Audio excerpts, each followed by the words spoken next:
بەژاریکردن لە هەڵبژاردنەکانی پەرلەمان و کاری پەرلەمانی و وەزارەت و حکوومەتە خۆجەیەکان جۆرێکی دیکەی کاری کۆمەڵ بوو تا لەو کەناڵانەشەوە بتوانێت خزمەتێک بە خەڵک بکات و ئەو تۆمەت و خەیاڵاتانەش ڕەت بکاتەوە کە کۆمەڵ حزبی جەماوەری نییە. دیارە ئەبێ بگەڕێنەوە بۆ کاتی ڕاگەاندنی کۆمەڵ. کۆمەڵ فۆرمێکی نوێ بوو و نەفەسێکی درێژ و قوڵتر بوو لە کاری ئیسلامی. لەسەر کۆمەڵی بنەما کە 25 بنەما بوو کۆمەڵ خۆی ڕاگەیاند و ئەو بنەمایانە لە جێگای دەستور بوو بۆ دەوڵەتێک و هەر یەکێک لەم بنەمایانە لە دووتوێی 500 لاپەڕەیە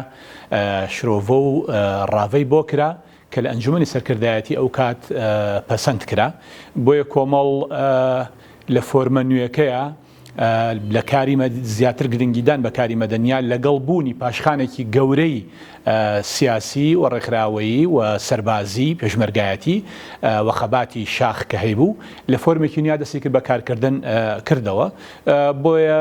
کۆمەڵ لە ڕابردووە وا بووە و پێویستە لە ئێستا و لە ئایندەشا لەسەر ئەم بنەمایانە کە وەکو دەستوروان لەسەری بڕوا و کاری لەسەر بوو. ڕاستەکەی 2003 تا 2005 کە جەنابی مام ساعلی باپیر دەستگیر کرابوو لەگەڵ کۆمەڵی هاوڵانی و وەزعێکی زۆر نالەبار ڕووی لە کۆمەڵی دادگەری کردبوو لە ڕووی ئەمنیەوە لە ڕووی کۆمەڵی ناڕەحەتیەوە لە ڕووی داراییەوە بە لێشاو ئەندام و کادرانمان لە هەردوو زۆن دەستگیرەکران. بەنێمە ئەو کات یەکێ لەوانە بووین کە بەشدار بووین لە بەڕێوەبردننی کۆمەڵی دادگەریدا کۆمەڵی ئیسلامیدا. ڕاستیەکەی ئەو بەشداری ئێمە کە بوو بە مفاجعەی هەڵبژاردن کە پێشتر حزبە سیاسیەکان هەر حسابیان بۆ کۆمەڵ ناکرد لەبەرەوە ئەمیرەکەی دەستگیر کراوە پێیان وا بوو کۆمەڵ نییە وجودی نییە زۆر بە ناڕەحەتی کۆمەڵمان بەڕێوە دەبرد. ممارەسەکردنی ئەم فۆرمە مەدەنیە دوای ئەوەی کە باڵی سەربازی خۆی حەلەکە کۆمەڵ لەو کاتەیە لە دوای ڕوخانی ڕژێمەوە کە پێی وایە لەمە دوابێ خەباتی مەدەنی بێت چکم ڕژێمێکی تاغوتی و دیکتاتۆری نەماوە لە عێراقا تا هەڕەشە بێ بۆ سەر گەلانی عێراق و کوردستان. بۆیە کۆمەڵ باڵی سەربازی خۆی هەڵەوە شێنێتەوە وە کاری مەدەنیەکە. ئەم کارە مەدەنیە زۆر کۆمەڵ سەرکەوتوو بووتیایە بە ئەزمموی ئەنجومەنی پارێزگاکانی بە ئەزمموی پەرخولەکانی پەرلەمانی کوردستان. تەسەورکەن ینی ئەو هەڵبژاردنە بەدەستێنانی 6 کورسی بۆ کۆمەڵی دادگەری وەکو ئەوە بووکەوە فەرەحیەک ڕووی لە مسلمانانی کوردستان ڕووی لە کۆمەڵی دادگەری ڕوو لە پێشمەرگەکانی کادرانی ڕێخستنەکانی کرد. پەیتا حزبەکان پەیوەندیانی تر بە کۆمەڵی دادگەریەوە کرد. لەو بنکەو بارەگانەی ئەمە خەڵنی ئێورا مەرحەبامان بکە لەبەرەوەی ئەمریکا ئەمیرمانی دەستگیر کردبوو و یەکێتی و پارتیش کادر و ئەندامانمانیان دەستگیر دەکرد لەبەرەوە خەڵ نەیە وێرا بەلای ئێمەدا بێ. زیاتر قۆناغی تەرکیزکردنی کۆمەڵ بۆ بواری مەدەنی لە دوای ساڵی 2003 بووە کە زیاتر تەرکیزی کردووە و توانیوێتی لە ڕێگەی ئەو ڕێکخراوە قوتابی و خوێنکار و لاو و ئافرەتان و پیشەیانەی کە هەی بووە جێپەنجەی خۆی لە ناو کۆمەلگایە دیاری بکە و زۆر بە باشی دەست و پەنجە نەرم کا لەسەرەوەی لە ناو کۆمەلگایە بتوانێت ئیشی زۆر باشکە. هەر بە نمونەی ئەوە کە لە دوای 2003 کە ئەو بارودۆخەنە هەموارەی بەسەر کۆمەڵە هات و مامۆستا و بەشێ لە سەرکردەکانی لە سجن بوون و دەستگیر کرا چەند مانگێکی کەمی پێنەچوو کۆمەڵ لە ڕێی ڕێکخراوی قوتابیانی کوردستانەوە توانی بەشداری هەڵبژاردننی ڕێکخراوە قوتابی خوێنکاریەکان کا لە هەرێمی کوردستان لە ساڵی 2003 کە بۆ خۆی قۆناغێکی وەرچەرخان بوو. لەو کاتێک کە کۆمەڵ ڕاوە ئەنرا و بەشێکی باشی خەڵک و کادیری لە سژنەکانە دەستگیر کرابوون و سەرۆکەکەی و با بڵێن بەشێک لە سەرکردایەتەکەی لە زیندانی ئەمریکیەکانە بوون. لەو چرکە ساتە هەستیارەیە کۆمەڵ توانی بەشداری ئەو ئینتیخاباتە بکات و بووە مفاجعەی هەڵبژاردن لە ساڵی 2003 لە هەڵبژاردننی ڕێکخراوە قوتابی خوێندکاریەکانە کە خەڵکی پیانوا بوو شتێک نەماوە بە ناوی کۆمەڵ و ڕێکخراوە قوتابیەکانی بەڵام توانی مفاجعەیەکی گەورە تۆمارکەوە ڕێژێکی زۆر باش لە دەنگ بەدەست بێنێ کە جارێکی تر بیسەلمێنێتەوە کە کۆمەڵ لەسەر پێی خۆی وەستاوە. هەر ئەمە بوو بە بنەمای ئەوەی کە گڕوتینێکی یەکجار باش دروستکە بۆ دوای ئەوە لە ساڵی 2005 کۆمەڵ توانی بەشداری هەڵبژاردننی پەرلەمانی کوردستان بکە و 6 کورسی بەدەست بێنێ کە ئەمە هەنگاوێکی یەکجار گەورە بوو سەلماندی بەوەی کە کۆمەڵ دەست و پەنجەی لەسەر ڕێکخراوی مەدەنیە باشە و ئەو خۆگونجاندنی کە لە ماوەیەکی زواکردی زۆر لێهاتوانە و ئازایانە بووە ناکرێ نادیدەی بگرین. هەموو ئەو کەسانی کە لە بواری مەدەنیە لە دوای ساڵی 2023 ئیشیان کرد لێبڕاوانە بەڕاستی ڕۆڵێکی بەرچاوی گەورەیان هەبوو لەوەی کە بتوانن ئەم خەباتە مەدەنی کۆمەڵ گەشت بەردەوامی پێ بکەن و گەشەی پێ بدەن و بیسەلمێنن لە ناو کۆمەڵگایە کە ئەمە جێی تەقدیرن هەموو ئەوانەی کە لەم بوارە ئیشیان کردووە. وڵاتێکی زلهێزی بەگ ئەمریکا سەرەتا بۆ بەرنامەیەوە هاتبوو بە هاوکاری تەمان هەندێک لایەنی ناوخۆ بۆ دژایەتی لایەنە ئیسلامیەکان و بە تایبەتیش لە ناویاندا کۆمەڵی دادگەری لەبەرەوەی کاریگەریەکی زۆری هەبوو. بەڵام کۆمەڵی دادگەری ئەو ڕۆتەی خۆی تێک نەدا سەرڕای لێدانی بارەگاکان و شەیدکردنی دایان پێشمەرگە و پێشتر شێتکردنی مامۆستا وڵای قەسرێ و هاوڕێکانی و دواتریش دەستگیرکردنی مامۆستا و ئێمە لەگەڵ یا هەمومانەوای نەکرد کۆمەڵ ڕەوتی مەدەنیانەی خۆی بگۆڕێ بۆیە لە یەکەم هەڵبژاردننی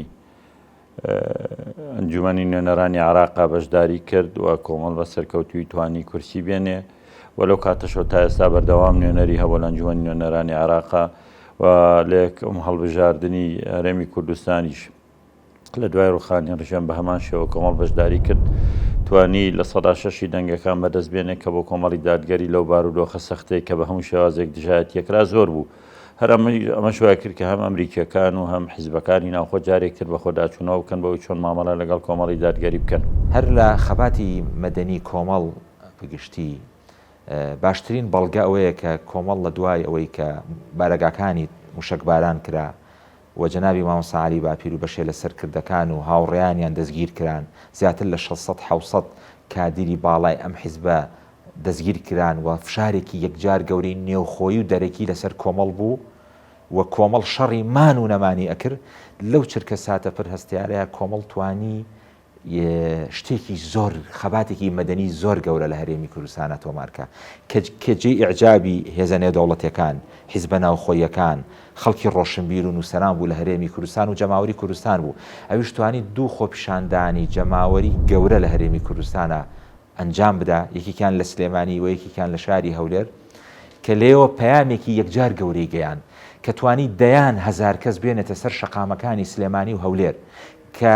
شتێکی نامۆ بوو تا ئەو ساتە وەختە کەس نەیتوانی بوو ئەوەندە خەڵک لە ناو شەقامە کۆبکاتەوە بەڵام کۆمەڵ لەگەڵ ئەو هەموو فشارانەیە توانی جەماوەرێکی بەرچاوی یەکجار گەورە کە جادە و کوچە و کۆڵانەکانی هەولێر و سلێمانیان تەنی بوو بێنێتە سەر شەقامەکان و لێەوە بە پەیامێکی مەدەنی زۆر جوان مەدەنیانە پەیامی خۆی گەیان کە من حیزبێکم لە جەرگەی ئەم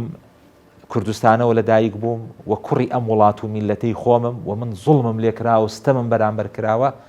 توانی لێەوە پەیامێکی مەدەنی زۆر جوان بگەێنێ بە هەموو لایەک چ لە ناوخۆ چ لە دەرەوە و پەیامەکەش زۆر بەباشی گەیشت چ لەلایەن خەڵکی ناوخۆوە کە نووسەر و ڕۆشنبیران دوای هەڵسەنگاندنی زۆر ئەرێنیان بۆ ئەمە کرد چ لە ڕاگەاندن و کەناڵە ڕاگەاندنەکانی دەرەوەش بەڕاستی کە کاتێک تەختی ئەم خۆپیشاندانیان کرد وێنەیەکی جوان و سەرنجڕاکێشی کۆمەڵیان سەلمان لە پاڵ ئەوەی کە لە هەولێر و سلێمانی خۆپیشاندان کرا لە دەرەوەی وڵات لە شاری لەندەن خۆپیشاندانێکی فراوان لەوێش ئەنجامدرا لەوێش جارێکی تر پەیام بە پایتەختەکانی جیهاندرا کە کۆمەڵ بەڵێ حیزبێکی مەدەنیە و بەڵێ ئەتوانێت لە نێو کۆمەلگایە درێژە بە خەباتی موئەسساتی و خەباتی مەدەنی خۆی بدا. ئەو بەشداری سیاسی ئێمە ئەو بەشداری لە پەرلەمان بوو بە ڕزگارکەرێ بۆ کۆمەڵی دادگەری و دوجاش زۆر بەرهەمی هەبوو و ئێمە دوای ئەوە خۆتان نەزانن کابینەی حکومەت کە پێکێنرا داوەتی کۆمەڵی دادگەری کرا و بە وەزارەتی ژینگە بەشدار بوو تێدا دوای 1-2 ساڵ لەو بەشداریە کۆمەڵی دادگەری یەکەم لایەنی ئیسلامی بوو کە کەناڵێکی فەزایی دانا کۆمەڵی دادگەری ئێستا کە خاوەن 19 ڕێکخراوی خێرخوازی و پیشەیی و جەماوەریە دەستی کرد بە دروستکردنی ئەو ڕێکخراوانە کۆمەڵی دادگەری چووە ناو جەماوەرەوە کۆمەڵی دادگەری بوو بە داکۆکی کرد لە مافی خەڵکی دوای ئەوەی کە ستەم لە خۆی دەکرا بوو بە داکۆکی کار و لە 2011 لە ناڕەزایەتەکانی حەفدەی شوبات بەشدار بوو کۆمەڵی دادگەری و دوایش لایەنێکی کارای ئۆپۆزیسیۆن بوو ئەوانە هەمووی ئەسلی بەرهەمەکە گەڕێتەوە بۆ بەشداری سیاسیە بۆ یەکەم جار ممارەسەی یەکێک لە پۆستە سیادیەکان کە حەو پۆستی سیادی هەیە لە هەرێمی کوردستاندا کەسایەتێکی ئیسلامی کۆمەڵی دادگەری بەربژێریەکە بۆ پۆستی سکرتێری پەرلەمانی کوردستانەوە شەرەفە بەر ئێمەکەوێ سوپاسی خواکەین کە بەشایەتی فراکسیۆنەکانی پەرلەمانی کوردستان کە دواتر ئاماژیان بەوەدا کە ئێمە لەو پۆستەدا توانیمانە ڕۆڵێکی گەورە ببینین وەکو سکرتێری پەرلەمانی کوردستان نەکرد ئەوەندە بەڵکو وترا لە ئێستا زانین کە پەرلەمان سکرتێری هەیە و کەسێک هەیە کارە ئیداریەکان و پرۆژە یاساکان و کۆبوونەوەکانی پەرلەمان بەبێ ئەو تەواو ناکرێت تەواو نابێت کۆبوونەوەکی ناتەواوە چەسپاندمان سوپاس بۆ خوای گەورە و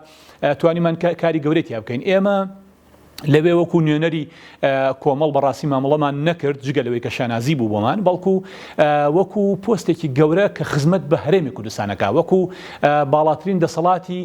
یاسایی ئێمە تەماشایی پەرلەمانی کوردستانمانە کرد بۆیە لەوێ بە کۆمەڵێک بەرنامە و پلانی تۆکمەوە کە شایستە بێ بەکاری پەرلەمانی کارمان کرد و بالفعل لەوێ ئیرادەی پەرلەمانیمان پیشاندا و چەسپان و پیشانی خەڵکی کوردستان و پارتە سیاسیەکانماندا کە پێویستە ئێوە کێشەکانتان بێنەوە پەرلەمانی کوردستان و بابەتە گرنگە چارە نووسازەکان لە پەرلەمان و بڕیاری لێ بدرێ و پەرلەمان ئەو شوێنە بێت کە هەموو خەڵک چاوی تێوەی بێت چکم دەستگایکی شەرعیە و لە لای هاوڵاتیانی هەرێمی کوردستان و متمانی پێدراوە بۆیە لەوێ لە پەرلەمانی کوردستان لەو 3 ساڵ و چەند مانگەی کە ئێمە وەکو سکرتێری پەرلەمان لە پەرلەمان بووی لە خولی چوارەمی پەرلەمانی کوردستانە گەوکرد ئەزمونێک باسی بکەم کۆمەڵێک یاسای زۆر گرنگ و کۆمەڵێک بڕیاری زۆر گرنگ لەوێ دەرکرا لە پەرلەمانی کوردستاندا کە نمونەیەک بێ کە پایەیەک بێ لە پایەکانی دەوڵەتداری لە ئایندەیە هەرێمی کوردستان وەکو دەوڵەتێک مامەڵە بکە بە نمونە یاساکانی کۆمسیۆن و یاسای شەفافیەت داهاتی نەوتی لە هەرێمی کوردستان داهاتە ناوخۆیی و نەوتیەکان لە هەرێمی کوردستاندا کە ناوی یاساکە سندوقی کوردستان بۆ داهاتە نەوتی یاساییەکان بوو کە زۆر ماندوو بووین تا دەرمان کرد وە کۆمەڵێکی زۆرتر کە ئێستا شوێنی ئەوە نیە باسی بکەین لە پەرلەمانی کوردستانە لە یاسا و لە بڕیار دەرچوو کە هەمووی تەسبیتکردن و جێگیرکردنی بنەماکانی ئایندەی دەوڵەتداری بوو بۆ هەرێمی کوردستان کە بۆ ئێمەەوە شەرەفێکی زۆر گەورە بوو ئێمە ئەگەر لە سوودەکانی بەشداری سیاسیمان چوونە پەرلەمانمان بدوێن زۆر خاڵی ئەرێنی هەیە بەڵام کە باسی یەکەم بەشداری ئێمە بکەین 2005 بەڕاستی نووسینێکی زۆری ئەوێ چکە دەستکەوتەکان ئەوەندە زۆر بوون بۆ کادرۆندامانی کۆمەڵ بە ئێستایشەوە ئەمن داتایەکی ڕقەمیمان ڕێخستووە لەگەڵ برایانمان لە لژدەی باڵای هەڵبژاردننی سلێمانی هەولێر سلێمانی هەڵەبجە داتایەکی ڕقەمیە ینی بە سەدان هەزار کەس بەهرەمەند بووە لە جوهدی ڕێکخراوەیی جوهدی بانگخوازی جوهدی ئەعلامی کۆمەڵی دادگەری ینی ڕێکخراومان هەیە 22,000 ئەندام و قوتابی هەیە 22,000 ئەندام و قوتابیە کە خزمەتی ڕۆڵەکانی ملەتی کوردەکە ئەمانە هەمویان پشتە سوورن بەچی تۆ ببوونت لە پەرلەمان دیفاع و داکۆکی یان لەکەیت و مۆڵەتیان بۆ ڕێگری ینی مەسەلەن قوتابخانەمان هەیە 750 قوتابی هەیە قوتابی زانستە شەرعەکان 250 فەقێمان هەیە فەقێ لە حوجرەکانە ئێمە هەر ئەنجومەنێکی ئێمە ناوەندێکی پەروەردەیی هەیە دەیان ئەنجومەنی ئێمە هەن کە ناوەندی پەروەردەیان هەیە ئەمن هەر دوێنێ ئەنجومەنێکم بینیوە 1500 قوتابیان هەیە ئەنجومەنی کەم بینیوە 170 قوتابیان هەیە خزمەت بۆ خەڵکا کرد تۆ تەسەور کە ئەگەر کۆمەڵی دادگەری کە پشتە سوورە تەبەن پێش هەمووشت بە فەزلی خوای پەروەردگار پاشان ئەو بەشدارە سیاسیە بۆتە پەرژینی پاراستنی کار و چالاکیە ئیعلامیەکان دەعاویەکان خێرخوازیەکانی کۆمەڵ بەدڵنیایی ئەو شتانە هەبوون کە من ئاماژیان پێ ئادەم چونکم دیارە و خەڵکی کوردستانی ژەزانن هەردوو پارتی دەسەڵاتدار بە شێوەیەکی گشتی ئەگەر بڵێم هەردوو پارتی دەسەڵاتدار لە ڕێگەی کڕینی ئیرادەی پەرلەمانتارەوە ئیرادەی وەزیرەوە ئیرادەی کەسە سیاسیەکانەوە کاری ناجوانی زۆریان کردووە بەڵام بۆ ئێمە کە کەسێکی مەبدەئی بووین خاوەنی بیر و باوەڕ و عەقیدەیەکی پاک بووین ساف بووین ئەو شتانە کاریگەری سوپاس بخوا لەسەر ئێمە نەبوو ئەگینا بەڵێ هەوڵی جۆرا و جۆر هەبوو هەر ئەوەشە وای کردووە کرێ لێرە ئاماژەیەک بۆ بدەم وای کردووە کە بەداخەوە لە دوای خولی چوارەمی پەرلەمانی کوردستانە کە پێم وایە خولێکی زۆر بەهێز بوو یعنی خولێکی خاوەن ئیرادە بوو ئەو پەرلەمانە بۆیە هەردوو پارتی دەسەڵاتدار نەیانویست ئەو باڵاترین دەسەڵاتی یاسادانە پەرلەمانی کوردستان بەو شکۆیەوە بمێنێ بۆیە دوای ئەوەی کە دایان خست لە خولەکانی دوای ئەوە لە خولی دوای ئەوە کوالەتی ئەندام پەرلەمانیان دابەزان بەداخەوە لە ژیاتی ئەوەی کەسە بەهێزەکانی لە بواری یاسایی و ئابووری و بوارە جۆر بە جۆرەکانی کە لە پەرلەمانە کاری لەسەر ئەکرێت لە ژیاتی ئەوەی کەسی بەهێز بپاڵێون بۆ پەرلەمان لەو بەجا لە جۆرە جۆرانەیە ڕێزم هەیە بۆ سەرجەم ئەندام پەرلەمانەکان ئەوانەی کە بە ئیرادەی خەڵکی کوردستان دەرچوون یعنی بە دەنگی ئەوان دەرچوون ئەوانە ناکە بە تەزویر و بۆ دەرچوون قسەم لەسەر ئەوانە نییە ڕێزم هەیە بۆ ئەوانەی کە بە دەنگی خەڵک دەرچوون کوالەتی پەرلەمانتاریان دابەزان یعنی کاتێک ئەبینی پەرلەمانتار هەندێک عنوان و ناونیشان و دەموچاویتیایە ئەسڵەن هەر پێویست نییە بچێتە حەوشەی پەرلەمانیش بۆ بابەتێکی دیاری کراوە لە شوێنێکی کە ئەتوانێت خزمەتێکی کە بکە چکم من پێم وایە کاری پەرلەمانتاری شەرەفێکی زۆر گەورەیە و ئەمانەتێکی زۆر گەورەیە و هەڵگری ئەمانەتێکی گەورەیە بەرامبەر بەخوا و بەرامبەر بە میلەتەکەی پەرلەمانتارانی کۆمەڵی دادگەری داکۆکیکەری مافی خەڵکن لەکوێ مافی خەڵک خواستی خەڵکە بۆ نوێنەرانی کۆمەڵی دادگەری نەبوون ئەمانە هەموو بەرهەمی ئەوەن کە ئەو بەشدارە سیاسیەیە ئەو بوونەیە لە پەرلەمان بۆیە بوونمان لە پەرلەمان بۆتە چەتری پارێزەری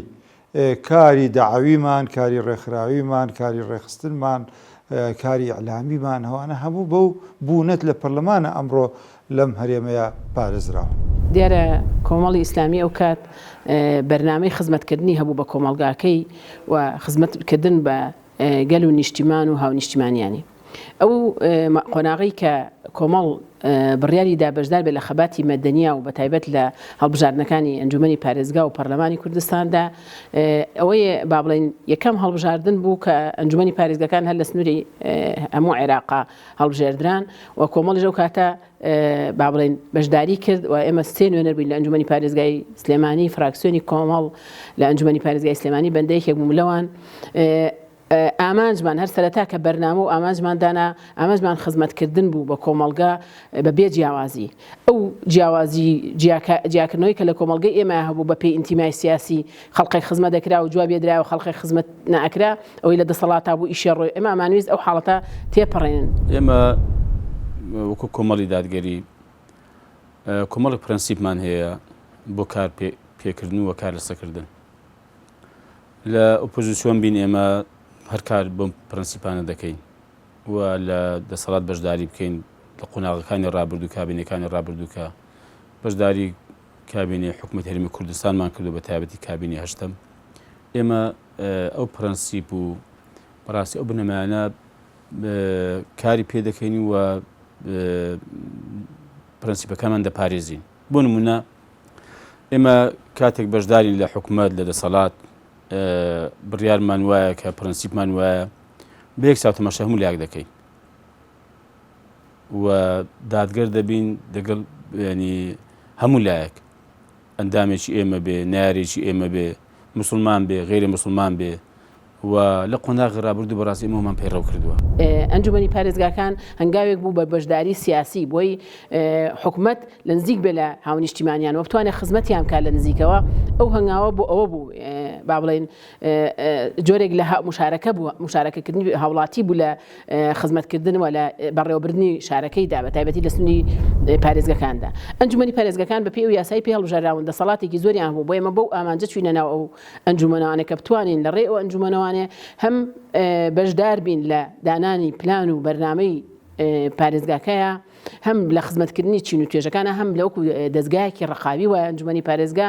کە بتوانێت ئاگاداری خزمەتکردن بێت لە سەرجەم فەرمانگەکانی سنووری پارێزگادا و لەکوێ کەم و کوڕی هەیە و چۆن توانین ئەوانە چارەسەر بکەین کێ مقەسیرەوە کێ هاونیشتیمانیان گلەیی و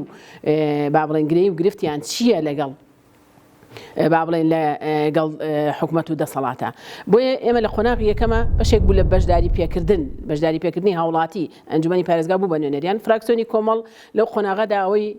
کە ئێستا زۆری لە یادم بێت ئێمە یەکەم فراکسیۆن بووین لە پابەندبوون بە یاسا و ڕێساکانی ناو ئەنجومەن لە ئامادەبوون لە دانیشتەکانی ئەنجومەندا لە نەبوونی غیابات لە دەنگەوەچوونی کێشەی هاوڵاتی ئەوەیە هەموو جارێک لەو ڕاپرسی و لەو بەدواداچوونەی کاکرا فراکسیۆنی کۆمەڵ یەکەم فراکسیۆن بوو کە کەمترین کەم و کوڕی و نوقسانی هەبوو هەمیشە لە خزمەتی هاونیشتمانیان بوو و یەکەم بەشداری ئێمەش وەکوتمان لە دوای ڕوخانی ڕژەم لە حکوومەتی یەکگرتووی هەرێمی کوردستان بوو کە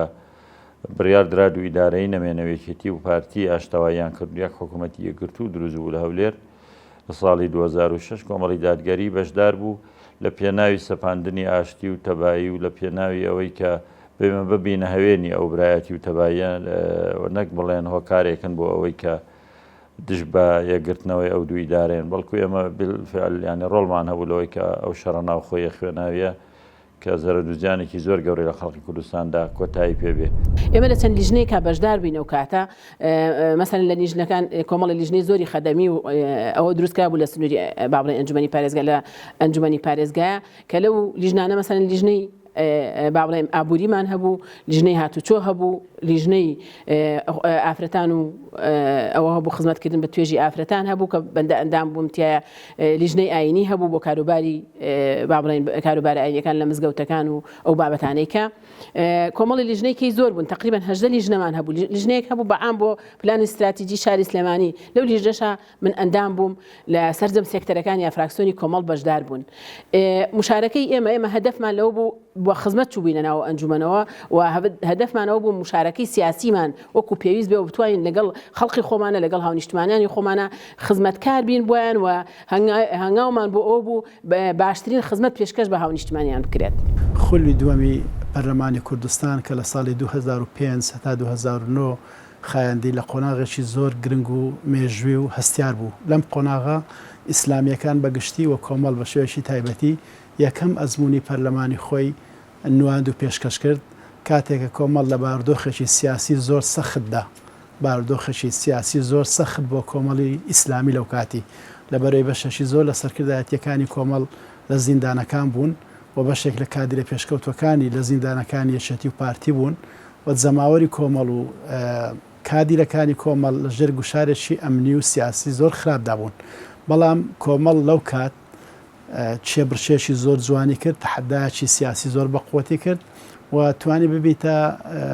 مفاجعەی ئەم هەڵبژاردنە کە 6 کورسی لەم بارودۆخە بەدەستهێنا هەموو هاوشێشە سیاسیەکان گۆڕانکاریان بەسەرداهات لایەنە سیاسیەکان ناچار بوون کۆمەڵی ئیسلامی لەو کاتیدا بخوێننەوە و مامەڵەی لەگەڵ بکەن و ئەم بەستەڵەکە سیاسی کە لەو کاتی هەبوو لەسەر ئیسلامیەکان بوو بەستەڵەکەکەیان شکاند ئەمە بە مجەڕەدی بەشداریکردن لە پەرلەمانی کوردستان و بەدەستهێنانی کورسەکان دوایش لە ئەنجامی 4 ساڵ کار و خەباتی پەرلەمانی نوێنەرایەتێکی باش تا ئەندازێکی زۆر دەتوانم بڵێم پێشکەش کرا و توانیان زیاتریش نوێنەرایەتێکی باشی جەماوەری ئیسلامی بکەن و نوێنەرایەتی باشی کۆمەڵ و سەرکردایەتی کۆمەڵیش بکەن. ئێمە ئەو مەبدە ئەمان بەڕاستی پاراستووە مەبدەئی دادگەری مەبدەئی بەیەک چاوتە مەشاکردنی خەڵک مەبدەئی ئەو منسوبیەت و ینی مەحسوبیەت و حیزبایەتی و تەعەسوب و تەحەزوب ئەوەی کە ئێستا زۆر باوەکاری پێدەکرێت نێوان ئەم دوو حیزبی دەسەڵاتدارە بەداخەوە زۆر جیاکاری هەیە ئێمە بەڕاستی ئێمە ڕەت دەکەینەوە ئەمە بە باتڵ و بەخراپ دەزانین بۆیە ئەمە لە کاتی خۆیدا خەڵک کێشەی کەوتوتە لای ئێمە کاتێک لە حکومەت بەشدار بووین مەسیحی بووە یەزیدی بووە و کادری حزبێکی کە بووە ئێمە بەیەکسە تەماشامان پرسیارمان نەکردووە هەرچیە ئەمە بەنو منە دانانی بەڕێوەبەرەکانم زۆر زەر باسم کردووە لای ئێمە ئەوە نەبوو کە چێ حزبی کۆمەڵە و چێ غەیرە کۆمەڵە مەبین زیاکەین زابین بەرپرسیارەتی و بەڕێوەبەراتی کە نزیکەی 400 بەڕێوەبەرمان هەبوو ئێمە لە وەزارەتی کشت و کاڵ بێن بیدەن بە خەڵکی کۆمەڵ هاتوین دیژنێکمان دروست کرد دیژنەی هەڵسەنگاندن و هەر کەس سیڤی خۆی پێشکەش کردووە کاتێککە بەڕێوەبەرێکمان لابردوێیان بۆ نمونە تەقاعد بوو بێ ئەو لیژنەیە پوختی کردوتەوە بە خاڵ چێ زیاتر بوو بێ و شایستەتر بوو بێ بۆ بەڕێوەبەرایەتیکردنی ئەم بەشەیان ئەم لقی کشت و کاڵە ئەو منداناوە تەماشامان نەکردو ئەم کەسە چییە تەماشامان نەکردووە کە ئایا ئەمە کۆمەڵە یا غیرە کۆمەڵە مسلمانە یا غیرە مسلمانە تەماشامان کردو بە پێم پێوەرانە ئەم کەسە بەکەلشی ئەم کاردەیاننا من بەندەوەکو خۆم کە باس بکەم کە لە پەرلەمان بووم بیرم هەر کاتێک کە هیچ پرۆژەیە کاتبێتە پێشە بیرم لەوە نەکردەوە من سەر بە فراکسیۆنی کۆمەڵی ئیسلامیم یان ئەو کاتە کۆمەڵی ئیسلامی ئێستا کۆمەڵی دادگەریم بەڵکە بیرم لەوە کردەوە من نوێنەری خەڵکم نوێنەری خەڵکیش ئەو خەڵکە لە وڵاتی ئێمە خەڵکێکی وڵاتێکی مسلمان وڵاتێکی زۆربەی هەرە زۆری مسلمانە بۆیە هەوڵمان داوە هەموو پرۆژەکانمان کە پێشکەش کردووە دینی خەڵک و ژینی خەڵک لە بەرچاو بگرین یعنی هەم لە ڕووی مادی و اقتصادیەوە هەم لە ڕووی دینی خەڵکەکەەوە چکن خەڵکەکە پێویستی بەوەیە کە هەردووچیان بەیەکەوە بەڕێ بکات من دوو نمونەیە هێنمەوە لە خولی خۆمانە یەکەم یاسای باری کەسێتی هاتە پێش ینی ئەسڵی یاساکەەوە بوو کە بڵێن هەندێ شتی ڕێپێدراو لە شەرعا ڕێ لێ بگیرێ هەر قەدەغە بکرێ یەکێک لەوانە ینی تەعەدود هەبوو مەسەلەن وجودی ئێمە لەگەڵ برایانی ترمان لە مسلمانانی ترکە لە ناو پەرلەمانە هەبوون داکۆکیمان کرد و ناچار بوون بۆ منە یەک دوو مەرجیاندانا لە قەدەغەکردنەوە بۆ بە مەرجدار و هەمووش ئەو کاتە هەموو خەڵکی کوردستان گوێ لێ بوو چکە نەقڵە کرا لە ئەلامەوە کە ئێمە هەڵوێستمان چی بووە هەم لە فراکسیۆنی ئێمە هەم لە فراکسیۆنی برایانی یەکگرتووی ئیسلامی کە دوو فراکسیۆنە لە پەرلەمانە هەبووی ئێمە لەناو ئەم ئاڵۆزی حکومڕانی و دەسەڵاتە لە هەرێمی کوردستانە هەر کاتێک بەشداریمان کردو بە تایبەتتر ئێمە کە لە کابینی هەشتی حکوومەتی هەرێمی کوردستانە بەشداریمان کردو بەم دیدگایەوە بەشداریمان کردووە کە هەوڵ بدەین ئەم مەسارە ئەم ڕێڕەوە ڕاستکەینەوە و جێپەنجەی خۆمانی تیا بەجێ بێڵین بەڵێ ئێمە دەسەڵات نەبووین بە فعلی و دەسەڵات هەمووی لە لای ئێمە نەبووە بەڵکو ئێمە لە کابینی هەشتا بە 3 وەزیر بەشداریمان کردووە و 3 موسسەی ئەم وڵاتەمان لە بەردەستا بووە هەوڵمانداوە لەو 3 شوێنەی خۆمانەوە ئەوەندەی کە لە توانامانە هەیە ئەوەندەی کە پێمانەکرێ ئەوەندەی کە دیدگای حیزب و خۆشمانە جێپەنجەی خۆمان بەجێ بێڵین لەم شوێنەیە بە دڵنیایی من و هەردوو بەڕێز کە پێکەوە لە حکوومەتاون هەم کاک عەبدولستار مەجید هەم کاک عەبدوڕەحمان عەبدوڕەحیم و هەم بەندە کە 3 موسسەی ئەم وڵاتەمان لە بەردەستا بوو و ئیشمان لەسەری کردووە بەو ئیمکانیەتەشی کە لە بەردەستمان نبووە چونکە معلومە ئەو کاتێک کە ئێمە لە کابینی هەشتا بەشداریمان کردو لە حکوومەتە حکوومەت هەم شەڕی داعش دەستی پێ کردووە کە قۆناغێکی نوێ بووە لە هەرێمی کوردستان و زۆر معادلەی گۆڕیوە بە هەمان شێوە دەستپێکردنی قەیرانی دارایی بۆ لە هەرێمی کوردستانە ئەم دوو فاکتەرەوای کردووە کە ئێمە وەکو پێویست ئەو پلان و بەرنامە و ئەجێندەی خۆمان هەمان بۆ نەمانتوانیوە جێگیریکەین ئیزافەی ئەم دوو بربەستەی کە لە بەردەمانە بووە بە دڵنیایی کە بربەستی هەردوو حیزبی حکومڕان لە هەرێمی کوردستانە لە بەردەمانە بووە کە ئەجێندەی خۆیان و ئەو با بڵێن بناغەی کە کەڵەکەیان کردو بە خواری ئاسان نەبووە لە بەردەمی ئێمە ئەمە وای کردووە کە ئەرکی ئێمە لە ناو حکوومەتە قورس کات بەڵام سەرڕای ئەوانش ئێمە سپاس بەخوای گەورەتوانی ومانە هەر یەکەمان لە شوێنی خۆمانەوە جێپەنجەی خۆمان لەو شوێنە بەجێ بێڵین و ئەو ئەندام پەرلەمانانێک کە ئەو کاتیش لە خولی دوی پەرلەمانی کوردستان بوون لە زۆربەی حیزبەکان بە شەشی زۆریان لە سەرکردایەتیەکان بوون ئێمە لە کۆمەڵ ئەو کاتی چار پیا و هەر سارمان لە سەرکردایەتی بووین لەگەر ئەو دوو خوشکە بەڕێزەی کە لەگەرماندا بوون لەوێ توانیمان تا ئەندازەکی زۆر ئەو بەستەڵەکە سیاسیە بشێنین بەستەڵێکێکی جەماوەریش هەبوو تا ئەو کات خەڵکی ئیسلامی بە شێوەیەکی نامۆ سەیری دەکرا تا ئەو کات ویان دەزانی خەڵکە ئیسلامیەکە لە مەیدانی سیاسی و لە مەیدانی پەرلەمانی و لە مەیدانی حکومڕانی سەرکەوتو نابێ بەڵام ئەو 6 پەرلەمانتارەکە لە خولی دوو بەیەکەوە بووین توانیمان مامەڵەیەکی زۆر جوان و ڕێکوپێک بکەین لەگەر دەوروبەرمان لەگەڵ فراکسیۆنەکانی تری پەرلەمان بە دەربڕینەکانمان بە گفتوگۆکانمان بە پرۆژە یاساکانمان بە شێوازی ململانیەکانمان قەنەعەتێکی زۆری ئەو کاتی خەڵکمان گۆڕی بە شێشی زۆر لەو هاوڕێیانەمان کە لە پەرلەمان لەگەر ئێمەدا بوون دەیانگوت ئێمە نەمان دەزانی ئیسلامیەکان بۆ شێوەن ئێمە ڕوانگەیەکی ترمان هەبوو لە بۆ ئیسلامیەکان دەمانگۆ دەبێت ئەوانە چۆن بن چۆن مامەڵیان لەگە بکەین دەبێت چ بکەن لە ناو پەرلەمان بەڵام ئێستا دەرکەوت ئێوە بە پێچەوانەوە نمونەیەکی زۆر جوانتان پێشکەش کرد ئەوە خۆی لە خۆیدا ڕۆلی پەرلەمانتاری ئیسلامی دەردەخات کە دەسێتە ئەو زۆر مەزلیسە تەشریعیانە یان ئەو شوێنانەی حکومڕانی تێدا هەیە لەوێ تێکەڵ دەبێت لەگەر بیر و ڕازیاوازەکان لەگە کوت لە جیاوازیەکان دەتوانێت مامەڵی سیاسی بکات دەتوانێت تعبیر لە ڕێی خۆشی بکات و هەوڵش بداتن ئەو بیر بۆ سونانێک کە هەیەی لە نێو بڕیارەکان و لە نێو پرۆژه یاساکان جێ بکاتەوە. لە هەر کابینەیەک شابەشداریمان کردبێ ئێمە ڕۆڵی خۆمان بینیوە لە هەر ئۆرگانێک هابووبین لە پەرلەمانە لە حکوومەتە خۆجێیەکانە لە هەر پۆستێک هابووبین نوێنەران و کادرەکانی کۆمەڵی دادگەری نوێنەری خەڵک بوون بەڕاستی و دوور بوون لە گەندەڵی و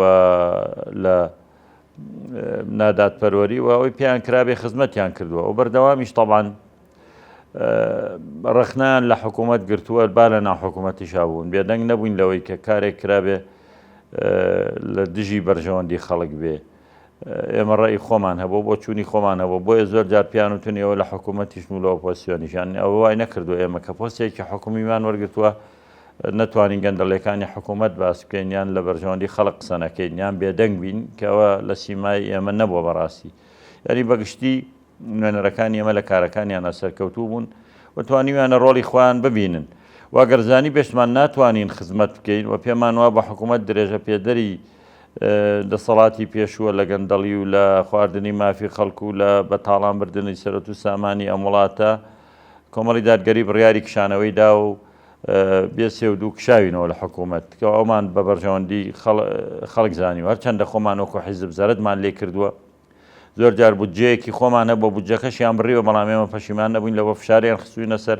ئەندامەکانمان گیراوە کێشەی ترمان بۆ دروست کراوە بەڵامیان پەشیمان نەبووین لە هەڵوێستیان نیشتیمانیە کە پێمانەوە بووە ئەمە خزمەت بە خەڵکی کوردستانەکە. ئێمە ئەمڕۆ دەست لە کاتیشانەکانمان بە پێی بڕیاری کۆبوونەوەی گشتی و بەڕێز سەرۆکی کۆمەڵی دادگەری ئێمە دەستمان لە کار کێشایەوە لە سلفەی خانوبەرە حکوومەت کە بڕیاری دابوو کۆمەڵێک شەرت و مەرجی دانابوو ئەو شەرت و مەرجانەی کە دانرابوون ڕیبا دەچۆ سەر ئەو پارەیە کە هاوڵاتیان وەریان دەگرت وەکو سلفە کە ئەمە بۆ خەڵکێکی موسڵمان کە ملتەزیمە نەیتوانی سودمەند بێ لەم سلفەیە کە حەقق و مافێکی و خۆی بۆکو هاوڵاتێکی ئەم وڵاتە لەبەرەوەی کە ئەو کەسە خۆی دەپاراز لە حرام کە ئەو پارێش وەری دەگەر حرام دەبوو بە حرام بۆیە کێشەیەکی دروست کرده بوو لە ناو خەڵکدا ئێمە بەڕاستی هەوڵماندا وەکو ئەو کاتە فراکسیۆنی کۆمەڵ و دوایش هەوڵ و جوهدی شەخصیش ئیشمان لەسەر کرد کە قەناعەت بە ئەندام پەرلەمانەکان بکەین دیارە شەرنێ هەموو شتێک لە ناو هۆڵی پەرلەمان بێت جاری وایەتەوە پێویست دەکە لۆبی بۆ ئیشەکەی خۆت دروستکەی ئەوەی کە قەناعەتت پێیەتی ئیشی لەسەر بکەی لەگەڵ یەکجێکی ئەندامانی پەرلەمان قسەمان کرد ژمارەیەکی زۆر و قەناعەتمان پێکردن لە دەرەوەی هۆڵی پەرلەمان کە ئەمە حرامە ئێمەش کە موسڵمانین وڵاتەکەمان خەڵکەکەمان زۆربەی زۆری خەڵکی کوردستان مسلمانە بۆیە پێویستە ئەم حرامە لابچێ لە سەریان و خەڵک تووشی حرام نەبێ یەکەم دووەمیش خەڵکەکە بە شێوەیەکی ئارامەوە بە مرتاحیەوە ئەم پارەیە وەرگێت و سودمەند بێت چون ئەم بڕیارەکە دەرەچێت بۆ کۆمەڵک خەڵکی تایبەت نییە کۆ بۆ هەموو خەڵکە بۆیە ئەبێ هەموو خەڵکیش ئیسپادەی لێ بکە و فعلا هەوڵماندا والحەمدولله توانیمان سەرکەوتن بەدەستبێنین و توانیمان ئەم ڕیبایی کە لەسەر سلفە بوو ئەلەو کاتەدا لەسەر سلفە لای ببین و لەسەر ناو هۆڵی پەرلەمانیش بەتاکید ئەم کاتە خەڵک بینی کە ئێمە چیمان کرد بۆی هەم بۆ ئەوە وە چەند شتێکی ترش وان دیان بۆ نمونە سلفەی زەواج ئەو کاتە تەمان زەواج یەکێکە لەو پرۆسانەی کە زۆر زەرورە بۆ گەنجانی وڵاتەکەمان بۆ لایەنی کۆمەڵایەتی و خەڵکمان بەگشتی و پاراستین دین و ژینی خەڵکمان ئێمە ئیشمان لەسەر ئەوەش کرد هەوڵماندا کە سلفەی زەواج لەو کاتەدا لە 1 ملیۆن دینارەوە کە دیسان ئەوش ڕیبای لەسەر بوو کردمانە 5 ملیۆن دینار بۆ ئەو کاتە بەبێ ڕیبا ئەوانی کە لە بەرنامە و پلانی ئێمە بۆ بەشێکی باشی بتوانین لەوێ جێگیر بکەین و تەسبیتی بکەین و هەموو ئەو خەڵکانی کە لە دوای ئێمە هاتوون شایەتی ئەوەمان بۆ ئەدەن بە بەڵگەکانی ئەوەی کە ئێمە کۆمەڵی هەنگاوی باشمان ناوە لەو فترەی کە لە دەسەڵات و حکوومەتیا بووین لانی کەم ئێمە هیچ گەندەڵیەکمان نەبوو سپاس بەخوای گەورە ئەمە بە تەحەداوە وتومانە و دووبارەشی ئەەکەینەوە و ئەگەر شتێکی بەسیترین شتیشمان لەم حکوومەتایە هەبووە بە دڵنیایی چاوپۆشیان لێ نەئەکردین بەڵام الحەمدوللا پەرێزێکی پاکمان هەبووە پاشان ئەو ئیمکانیەتە ئیداری و مالی کە لە بەردەستمان نبووە بەڕاستی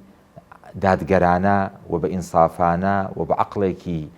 هاوڵاتی بوون و هاوڵاتی بوون سنتەر لە لامان ئێمە حکومان کردووە و بەکارمان هێناوە لە لای خۆمان و جیاوازیشمان نەکردووە لە بینی ئەوەی کە کێ کۆمەڵە و کێ کۆمەڵ نییە بەڵکو تێڕوانینمان بۆ هەموو لایەک وەکو یەک بووە چونکە ئێمە پێمان وایە دەبێت دەوڵەت لەسەر بنەمای هاوڵاتی بوون بنیاد بنێ نەک لەسەر بنەمای ئەوەی کێ ئینتیمای بۆ حیزبەکەی من هەیە و کێ ئینتیمای بۆ حیزبەکەی من نییە بەڵکو ئەوە یەکێکی ترە لەو خاڵە دەرەوشاوانەی کە ئێمە سپاس بەخوای گەورە بە شایەتی هەموو ئەوانەی کە لەگەڵمانە کاریان کردووە شایەتی ئەوەمان بۆ دەن پاشان هەر یەکەمان من بەش بە حاڵی خۆم لەو مؤسسەی کە کارم تیا کردووە کە دەستگای گشتی کاروباری مین بووە هەوڵمان داوە هەم لە ڕووی ئیداریەوە ئەو ناڕێکیانی هەبووە بەشێکی باشیمان ڕێک کردوتەوە هەم لە ڕووی مالیەوە هیچ بە هەدەردانێک نەهێڵین لە ناویە ئیضافەی ئەوەش توانی ومانە سپاس بەخوای گەورە بەشێکی باش لە پارە بگەڕێنینەوە بۆ بودجەی گشتی کە بە ملیارات دینار بووە و هەمووی ئەوانە لە ئەرشیفی ئەو مؤسسە و لە ئەرشیفی خۆشمانە هەیە و هەموو لایەکی شایەتە و ڕاپۆرتەکانی چاودێری دارایی شایەتی ئەوەمان بۆ ئەدەن من بەش بە حاڵی خۆم لە حکوومەتی هەرێمی کوردستانە کە لیجنەی بە دوواداچوون و هەڵسەنگاندنی حکوومەت هەڵسەنگاندنی بۆ هەموو وەزارەت و دەستە و دەستگاکانی حکوومەتەکەی خۆی کردووە دەستگاکەی ئێمە سپاس بەخوای گەورە لە هەڵسەنگاندنی حکوومەتی هەرێمی کوردستانە لە پێشینەی ئەو دەستگایانە بووین کە لە دەرەجەکانی پێشەوە بووین کە بەدەستمان هێناوە ئەمە شانازیێکی گەورەیە و ئەم هەڵسەنگاندن هەروە لە خۆ نەهاتۆتەکایە هەم پێداچوونەوە بەڕاستی بە میلاکات و بە سەیارات و بە کۆمەڵێک سەرفیاتی زۆر کەم کرایەوە کەممان کردەوە دەستکاری کرا زیان مەسروفێکی زۆر هەبوو لە زۆر مەجالە نەمان هێشکن وای کرد بەڕاستی ساڵانە لەو ئیسلاحە مالی کە ئێمە کردومانە نزیک بە 3 میلیاردمان گەڕاندۆتەوە هەموو ساڵێک 3 میلیارد دینار مان گەڕاندۆتەوە بۆ میزانی گشتی لەو ئیسلاحاتانەی کە کراوە هەندە ئیسلاحی کە کردومانە ئەو بڕەپارەیەمان گەڕاندۆتەوە کە ئێمە مؤسسەیەکی یعنی بچووکین بە چاو هەندێک وەزاراتی گەورەی کە لە وڵاتی ئێمە هەیە ئەوانەی ئێمە کادیرانی ئێمە لە وەزارەتەکان بوو بن لە بەڕێوەبەری گشتی بوو بێ لە قایمقام بوو بێ مدیرنەحەتی بوو بێ ئەو ئێمە دڵسۆزی خەڵک بووین خەمخۆری خەڵک بووین ئەنە ئەو کارێکە پێمان سپێردراوە ئەوەندێک کە توانی بمان لە هەموو ڕۆکانەوە خزمەتی خەڵکمان کردووە ئەمەش لەبەرەوەی کە دیسانەکە مەبدەیەکەی قورئانیمان هەیە کە یعنی پێمان ڕادەگەێنێ کە پێویستە موسڵمان خەمخۆری خەڵک بێ دڵسۆزی خەڵک بێ یعنی ئەگەر کارەکەشمان بۆ پێ نەکرا نەمانتوانی کارەکەشی بۆ جێبەجێکن بەس خەمی لێ بخۆین ینی بە دوو کارەکەی دابچین و پەرۆشمان بێ کە بڵێن بۆ منە ئەم کەسە کارێکی کەوتوتە لای من پێم جێبەجێ نەبووە بە پەرۆشیەوە بە دوای کارەکانی کەم بۆ جێبەجێ بکەم بە خەمەوە بە دوای کارەکانی کەم بۆ جێبەجێکەم و ئەوە بە ئەرک بزانم ینی ئەرکێکی ئاینیە بەرلەوەی کە ئەرکێکی یاسایی سەرشانی قایمقامەکە یا مدیرنەحەتەکە یا بەڕێوەبەری گشتەکەی بێ یعنی ئەرکێکی ئاینیە ئەرکێکی شەرعیە وێ ڕای ئەوەی کە ئەرکێکی یاساییە بەزم پێم وایە ئەو کاتەی ئەمن ئەگەر کەمتەر خەم بم لە ئەوە کە ینی لە ڕاپەڕاندی کاروباری خەڵک لە خزمەتکردنیان لە بەرامبەر خواتە لە بەرپرسیار دەم بەرلەوەی کە لە بەرامبەر خەڵک و قانون و ئەو مؤسساتێکەکەم لێ تێدا کار دەکەم بەرپرسیار بوو هەر بە مجەڕەدی بوونی دەنجی ئیسلامیەکان ئێمە ئەو کاتی کۆمەڵ و برانی یەکگرتووی ئیسلامی کە لە نێو مەجلیسێکی یاسادانانی پەرلەمانی کوردستاندا بووین کاریگەرێکی زۆری هەبوو کە بەشێک لەو پیلانانەی کە پێشتر دادەندرا لە دژی ئیسلامیەکانیان لە دژی کۆمەلگاچی موسڵمان ئەو پیلانانە دانەندرێن وەزارەشی دیکە چکە پێشتر لە غیابی ئیسلامیەکان هەموو شتێک دەکرا و هەموو شتێک دەگوترا بەڵام لەو کاتیوە کە ئیسلامیەکان خۆیان لەناو پەرلەمان بوون زۆر بە هەستیاری ئەگە قسەیەشیان کریبا یان دەربڕینێشیان کردبات چکە دەیان زانی کەسێک هەیە لەوێ وەڵامیان دەداتەوە بۆیە بوونی ئیسلامیەکان لەنێو ئەم مەجلیسانە بوونێکی زۆر پێویست بوو بەڕاستی و توانی بەرپەرسی زۆر لە بیرۆڕای هەڵەکان بداتەوە و توانی زۆر لە ئەو پیلانانەی کە بە تەمابوون بیجێڕن مەسەرەن کۆتاییان پێبینێتن یان ڕێی و قەناعەتەکانیان بگۆڕی ئەمە دەیسەلمێنێکە زۆر پێویستە کەسانی لێهاتوو کەسانی پەروەردەکراوی ئیسلامی جوان لەنێ ئەو زۆرە پەرلەمانانە هەبن بۆی بتوانن زێپەنجەیان دیاربی لە بڕیارەکان لە پرۆژە یاساکان لە زم و زۆڵەکانی پەرلەمان بە شێوەی گشتی. خاڵێک ترکەوە جێ شانازیە بۆ کۆمەڵی دادگەری لە هەموو ئەم پۆستە جۆرەجۆرانەی وەریگرتووە لە ڕۆژی دروستبوونی کۆمەڵی دادگەریەوە لە ئەنجومەنی نوێنەران و پەرلەمانە بێیان لە حکوومەت و یا لە حکوومەتە خۆجیەکان کادرەکانی کۆمەڵی دادگەری بەمانای سەنگەرگۆڕنەوە کە سەنگەرگواستنەوە یان خۆفرۆشی شتێک لەو بابەتان نەکردو. ئینسان ئازادە بیرروڕا ئازادە و ئازادیشە لەم حزبنا لە حزبێکتر. بەڵام بەوەی کە لە پێناوی بەرژەوەندیەکی دنیای یا لە پێناوی مەسلحەتێکی تایبەت یا پۆڵ و پارەیەکە پەنای بردبێتە بەردەسەڵات و یایەکێک لە وەزیرەکان یا بەڕێوەبەرە گشتەکانی ئێمە چوو بێتە ناو حزبی دەسەڵاتەوە شتێک لەو بابەتەمان نەبووکەوە جێ شانازیە بۆ ئێمە بەڕاستی کە کادرەکانی کۆمەڵ بەردەوام لەبەرەی خەڵکا بوونەوە هیچ کاتێک بەرژەوەندی خۆیان نەویستەوە شانازیە بۆ کۆمەڵی دادگەریش کە وەکوتم نوێنەرەکانی هەڵی بژاردون هەمووی کەسانێک بوون بەردەوام شانازیان بەو ڕێبازەوە گرتووەوە بە ڕێبازی ڕاست و دروستیان زانیەوە بۆ خزمەتی خەڵک و ئامادە نەبوون لەژێر هیچ جۆرێک نەگوشار و هیچ جۆرێک تەرغیبکردنێکی شواتە هاندانێکە بستە ناو حزبی دەسەڵاتەوە لە یاسای سوو قەرز کە هێنان کە بە سوو قەرز وەرگیری ئەو یاسایە هەڵوێستی نوێنەرانی ئێمە دیار بوو لە مەسلەی هەندێ یاسای تر ئەوی تونند و تیژی خێزانی کە هێناوێنە یعنی کێن غەیری مسلمانان داکۆکی لە بیر و باوەڕی ملەتی خۆیانەکەن لە ناو پەرلەمانە هەندێک جار برادرانی ئەلمانی هەندێک جار هەر شەرمەکەن هەندێک یاسا بخەنە ڕوو لەبەر ڕەفیقەکانیان 15 ئیسلامی تێدایە هەر جارێ بە وجودی تۆ خەڵکێک شەرمەکە هەندێک یاسا بهێنێتە مەیدان جا کاتێک کە ئەهێنێتە مەیدان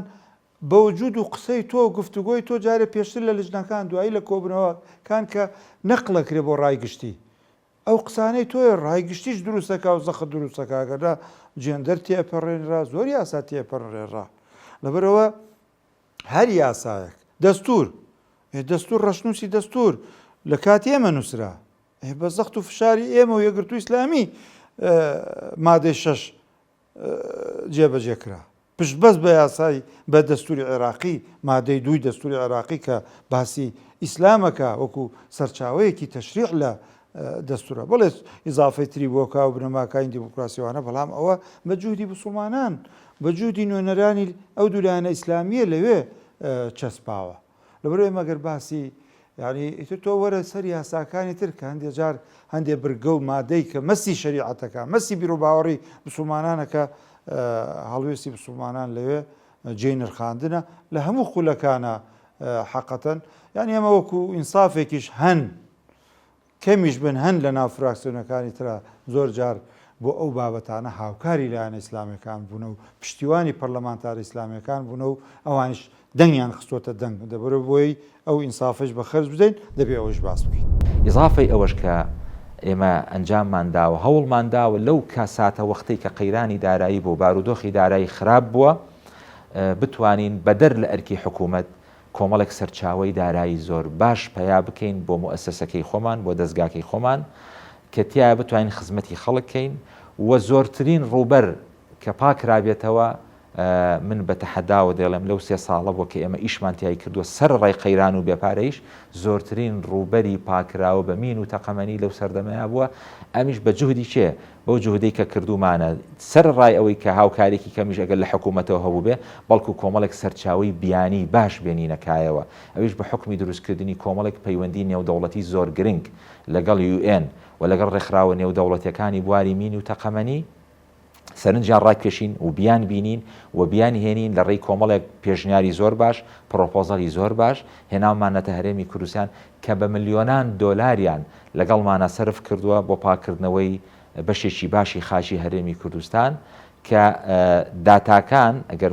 بگەڕێتەوە بۆ ئەو داتایانی کە لەو سەردەمەیە پاکراونەتەوە دەستکەوت و ئینتاجێکی یەکجار باش و گەورە بوو بە بەراورد بە ساڵەکانی پێشخۆی و بە بەراورد بە ساڵەکانی دوای خۆشی ئەگەر تەقیم و هەڵسەنگاندنێکی بۆ بکەی فەرقەکە ئاسمان و ڕێسمانی هەیە بۆیە ئەمە هەموو ئەوانەی کە کردومانە لەو فترەکەمێکی ئێمە لە دەسەڵات و لە حکومڕانیا بوون توانیمانە خزمەتێکی باش بەوە بکەین و دەرگامان واڵا بووە بۆ هەموو هاوڵاتیانی هەرێمی کوردستان ئەگەریش لە ڕووی مالیەوە لە ڕووی ئیداریەوە ڕێگەمان پێنەدرابێ هەندێک شت بکەین بەس لایانی کەم دەرگامان کراوە بووە هاوڵاتیان بەردەوام بینراون و داواکاریەکانیان لێوەرگیراوە و بەدەمیانەوە چوین و هەموو ئەو شوێنانەی کە با بڵێن پیس بوون بە مین و تەقەمەنی بەشی زۆربەی زۆریان ئێمە بەسەرمان کردوونەتەوە و پرۆژەشمان بۆ کردوون و ئیشیشمان بۆ ئەنجام داون. لەو وەجبەی ئێمە ئەنجومەنی پارێزگایە کە یەکەم وەجبە بوو ئێمە دابش بووین بەسەر قەزانەحیەکان ینی کۆمەڵی لیژنەمان دروست کرد بۆ هەموو قەزانەحیەکان هەر ئەندامێکی بڵێن لە فراکسیۆنێکە بەشدار بوو لەیەکێ لە لیژنەکانە مثلا ئەنجومەنی پارێزگا سەردانی ناحی و قەزاکانی سنووری شار باژێر ڕێکرد بەندە لەو لیژنەیە بووم نوێنەری یەکگرتوویتیا بوو نوێنەری حیزبەکانی کەشیتیا بوو بە هەمان شێوە بۆ هەموو با بڵێن قەزانەحیەکانی کەش نوێنەری ئەنجومەنی پارێزگا سەردانی ئەو شوێنانی ڕاستەوخۆ کرد شوێنە ئیداریەکانی ئەو شوێنە بۆی بزانێت کەم و کوڕی نوقسانەکانی شوێنە گوێی بۆ هاوڵاتیان نەگرت و بە دوواداچوونیە کرد بۆ نوقسانی و کەم و کوڕەکانیان بۆ ئێمە کاریگەری ئەوەشی هەبوو لە نزیکەوە ئاگامان لە کێشە و گرفتەکانیانە هەبوو لەگەڵ نوێنەری ڕێکخراوەکان دانیشتین بە هەمان شێوە ئاگامان لە هەموو کەم و کوڕی و کێشەی ناو کۆمەڵگای مەدەنی هەبوو بۆیە ئەو جوپیادەکردنی ئەو شێوازە کاریگەریکی باشی هەبوو بۆ نزیکبوونەوەی نێوان هاوڵاتی و دەسەڵات. ئێمە ئەو کاتێکە لە دەسەڵات بووبووین ینی لە حکوومەت بەشداریمان کرد بێ پێشتر باسم کرد کەمە بە یەک چاو تەماشای خەڵکمان کردووە کاتی خۆی جەماعەتێک هاتن لە لای شێخ ئامۆنی یەزیدی بوون کێشەی زەویزاریان هەبوو لەگەڵ موسڵمانەکانی سەر سنووری خۆیان ینی موسڵمانەکان توخبیان بەزان بوو سنووریان شکاند بوو هەندێک زەوی یەزیدەکانیان داگیر کرد بوو بە ئی خۆیانیان زانی بوو بەڵام لە ڕووی یاساییەوە مافیان نەبوو بەڕاستیم کە هاتن هەم نووساوم بۆ کردن هەم پەیوەندیم بە ئەو کاتەی قایمقامی شێخانەوە کرد کە بەڕاستی پێویست ئەو کێشەیان بۆ چارەسەرکردن وە ئەو موسڵمانانە مافیانی ئەو زەویانە داگیر کردووە و بەڵێ زەویەکانمان بۆ خاوەنەکانیان جێڕایەوە و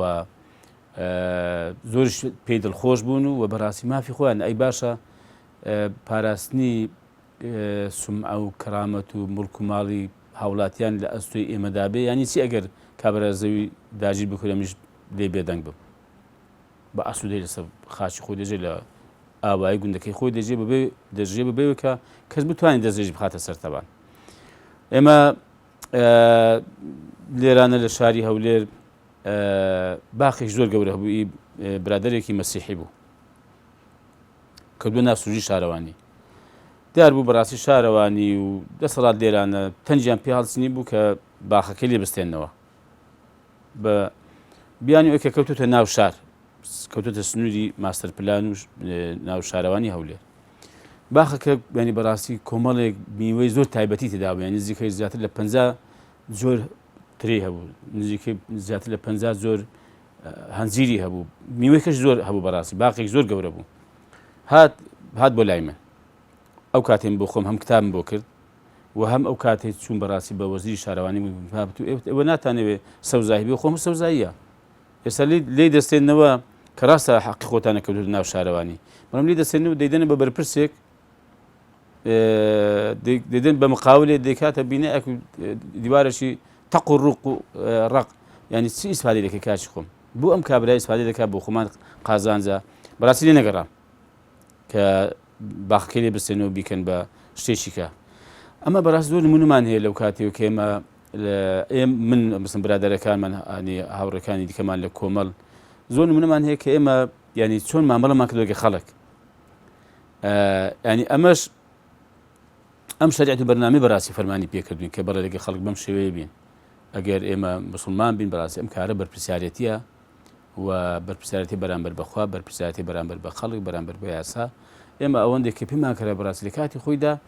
ئێمە هەوڵمانداوە شوێنەباری باش بەجێ بێڕین دەنی با ئێمە یەک ڕاستی بڵین ئەو هەموو وەزارەتەکانی حکوومەت لەژێر چاودێری حکوومەت بوون و دیوانی ڕقابەی مالی هەبوو وسپاس بەخوا وەزارەتەکانی ئێمە لە پاکترین و باشترین وەزارەتەکان دەرچوون سەرڕای ئەو چاودێریە وردەی لەبەرەوەی ئێمە لە حیزبێکی ئۆپۆزیسیۆنەوە چوین و بەردەوام ڕەخنەمان لە دەسەڵات گرتووە چاودێریەکی زۆر لەسەر ئێمە هەبووە بەڵام نەکدانتوانی و ڕەخنەمان لێ بگرن بەڵکو دەستخۆشیشیان لێ کردوین سپاسیان بۆ ناردوین لەسەرەوەی کە ئێمە بە سەرکەوتوی کارەکانمان کردووە لە گەندەڵی تێوە نەگلاوین و زۆر بە نەزاهەتەوە ئیشمان کردووە و باوەڕتان بێ ئێمە سەرەتا پارەی زیادمان هەبوو گەڕاندومانەوە بۆ وەزارەتی دارایی پیان سێر وتوان ئەم پارەیەکیە وتومان ئەمە زیاد بۆ لەوەی کە ئێمە پێویستمانە یعنی ئەوانە جێگای سەرسوورمان بۆ بۆیان کە ئەوان شتی وا چۆن دەبێت بەڵام سپاس بەخوا ئێمە بەردەوامووی لە سەرکاری خۆمان باشترین بەڵگەشت بۆی کە ئێمە دوور بین لەو گەندەڵیانە تێوە نەگلاوین ئەوەیە ئێمە دوای نەمانیشمان لە حکوومەتە توانیمانە ڕەخنە بگرین و قسەی حەق بکەین چکەوانەی کە لە گەندەڵی تێوە دەگلێن و سەر بە هەر حیزب و پێگەیەک بن دواتر ناتوانن بێن ڕەخنە لە حکوومەت بگرن بێن لە کەناڵێکە کەم و کوڕیەکانی دەسەڵات باسکەن چکە گەندەڵەکانی خۆیان ڕێگرە لەوەی کە بتوانن دوو کەلیمە حەق بڵێن بەڵام سپاس بەخوا ئێمە لەو بارەشە سەرکەوتوو بووین و خوا پاراستینی و ئەو بەرنامەی ئێمەی لەسەر پەروەردە بووین و کارمان بۆی کردووە و ئەوەش بەردەوام ڕێنمایەکانی سەرکردایەتی کۆمەڵی دادگەری و ئەوەی خۆمان لەسەری پەروەردە بووین لەسەر و هەموو شێو ئیسلامەتیەکەوای کردووە کە دڵسۆزانە نوێنەری خەڵک بین خزمەت بکەین دادپەروەری بکەین ئەم جێدەستمان دیار بێ لە ئاوادانکردنەوەی ئەم نیشتیمانە وەکو چۆن جێدەستمان هەبووە لە ڕوبەڕووبوونەوەی داگیرکەرانی کوردستان و ئینشاڵڵە لە داهاتوو هەروە ئامێنینەوە.